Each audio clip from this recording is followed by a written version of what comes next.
এখন আমরা একটা ছবি কাটা দেখি কিভাবে কাটতে হবে। হ্যাঁ, তো আমরা সহজ একটা ছবি নিই, সহজ মানে খুব বেশি ঝামেলা না, এরকম একটা ছবি নিই, ড্র্যাগ করে নিয়ে আসি। ছবি যখন কাটবেন, কোনো ছবি যখন আপনি ক্রপ করবেন, ভাবছেন যে এই ছবিটা, আমরা তো এতদিন দেখছি হচ্ছে ম্যাজিক টুল দিয়ে বা direct selection, quick selection tool দিয়ে দেখছি, কিন্তু এই যতগুলো টুলস দিয়ে আমরা কাজ করছি এ যাবৎকাল, সব থেকে ভালো ছবি কাটা যায় পেন টুল দিয়ে। আর এমনকি ভালো ক্লায়েন্টরা বলবে পেন টুল দিয়েই কাটার কথা, অন্যটা দিয়ে কাটলে ওরা নেবে না। মানে পেন টুলে খুব সুন্দরভাবে কাটা যায়, এতে কি হয় ঘুরায় ঘাড়ায় কাটা যায়। তো এই কারণে আপনি দেখলে বুঝতে পারবেন, এই কারণে আমরা যখন কোনো ছবি কাটবো তখন ছবিটাকে ডাইরেক্ট ওপেন করবো, কোনো পেজের উপর নেব না। মানে আমরা অনেক সময় হয় না, এরকম একটা নিউজ, একটা সাদা পেজ নিই, তার উপরে ছবি এনে টেনে ছাড়ি, ওইভাবে কাটবো না। আমরা যখন কোনো ছবি কাটবো, এটা মনের মাথায় রাখেন, এটা অনেক ইম্পর্টেন্ট একটা জিনিস। কারণ আপনার এই ছবির রেজুলেশন যা আছে, আপনি ধরেন জানেন না এই ছবির রেজুলেশন কত, আপনি কি করলেন, আপনি একটা নতুন পেজ নিলেন, নিয়ে তার রেজুলেশন বেশি ভালো না, ছোট একটা সাইজ, সেটা নিলেন, নিয়ে এবার আপনার ছবি টান দিয়ে তার উপরে ওপেন করলেন, করলে এরকম হবে। এবার আপনি এটা ইয়েস করলেন, করে এবার কাটা শুরু করলেন, তাতে কি হলো, এই ছবিটার অরিজিনাল রেজুলেশন নষ্ট হয়ে গেল।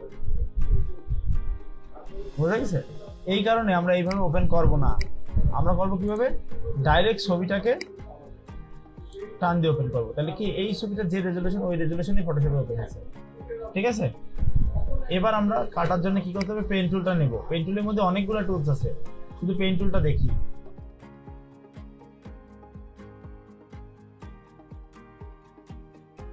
এই প্রথমে এইখান থেকে বাইরের থেকে শুরু করি, যে কোনো একটা কর্নার থেকে শুরু করবেন।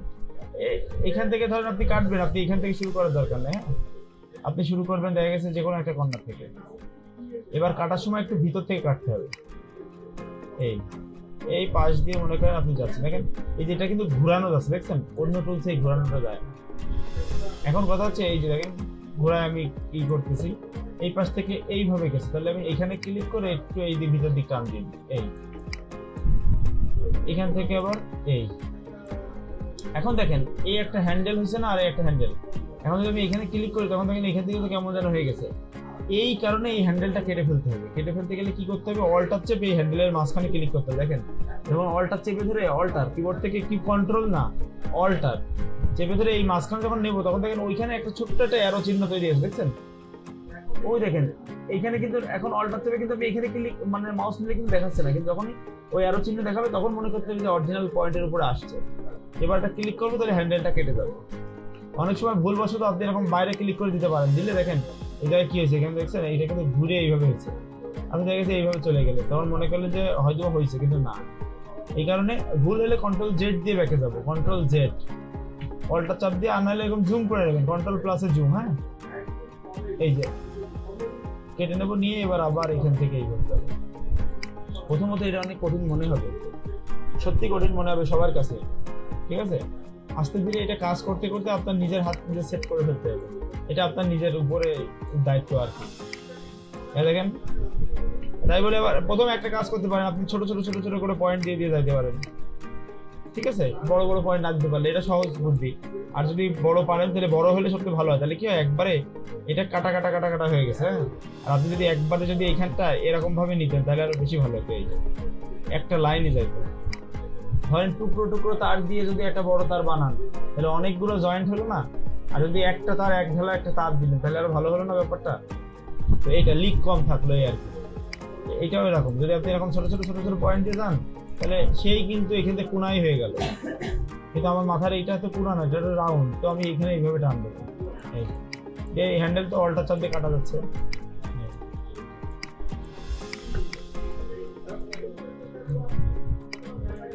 আপনারা কোনো মানে কঠিন কোনো জটিল কোনো ছবি প্রথমে নিয়ে কাজ করবেন না, করলেই কষ্ট হয়ে যাবে, তখন মনে হবে এই কাজ সব থেকে কঠিন কাজ পৃথিবীর, আমি করবো না। কিন্তু আপনি যখন ছোট ছোট কাজগুলো অল্প অল্প করে করবেন, তখন মনে করেন সবসময় হ্যান্ডেল কাটা লাগে না। দেখেন এখন এই দিকে হ্যান্ডেলের মুখ, কিন্তু আমি যাবো এই দিকে, তো এখন আমার হ্যান্ডেলটা কাটা লাগবে। কিন্তু যখন আমি এই দিকে যাচ্ছি, তখন হ্যান্ডেলের মুখ এই দিকে, এখন কিন্তু কাটা লাগবে না, কারণ ওর ডিরেকশন ওই ডিরেকশনে আছে, এই ডিরেকশনের উপর বোঝায়। দেখেন এখন কোনো সমস্যা করবে না, এই যে। কিন্তু যখন আমার হ্যান্ডেল এই দিক চলে গেছে, এখন আমি যাবো এই দিকে, তো এখন করতে গেলে দেখেন ও কিন্তু সমস্যা, এতখানি ছোট বাধা ফেলাইছে। তো এই কারণে আমি এইটুকু কেটে ফেলবো। বোঝা গেছে?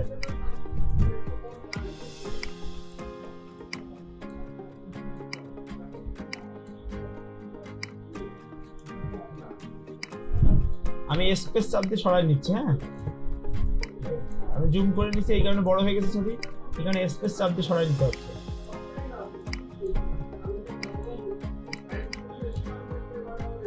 এখান থেকে একবার এই টোটালটা নিয়ে যেখানে শুরু করছি আমরা ওইখানে যে শেষ করতে হবে, ওইখানে লাগাই দিতে হবে, ওই পয়েন্টে যে মিলাই দিতে হবে। মিলানোর পর এই যে এরকম তৈরি হয়েছে। এবার এটাকে রাইট বাটন ক্লিক করে কি মেক সিলেকশন, তাই তো? ওকে, এটাকে সিলেকশন চলে আসছে। এখন আপনি কপি করে অন্য পেজেও নিতে পারেন বা এই পেজেই রাখতে পারেন। অন্য পেজে না নেওয়াই বেটার, এই পেজে রাখা উচিত। তাহলে কিভাবে করতে হবে, জাস্ট এই যে মাস্ক একটা দেখছেন চিহ্ন আছে, এই যে মাস্ক, এই মাস্কটা ক্লিক করব, দেখেন।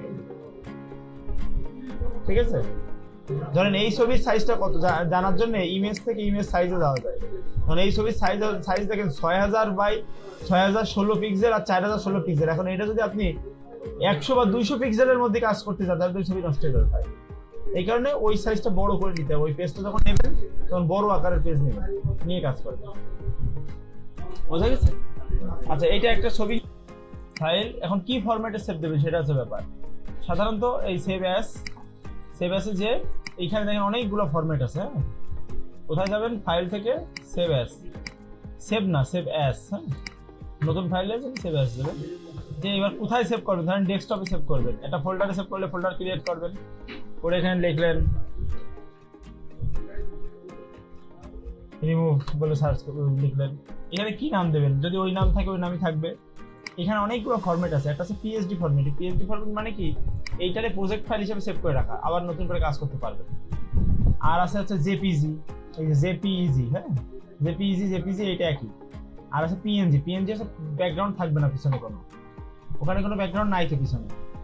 আর জেপিজি যখন সেভ দেবেন তখন পিছনে সাদা একটা ব্যাকগ্রাউন্ড চলে আসবে।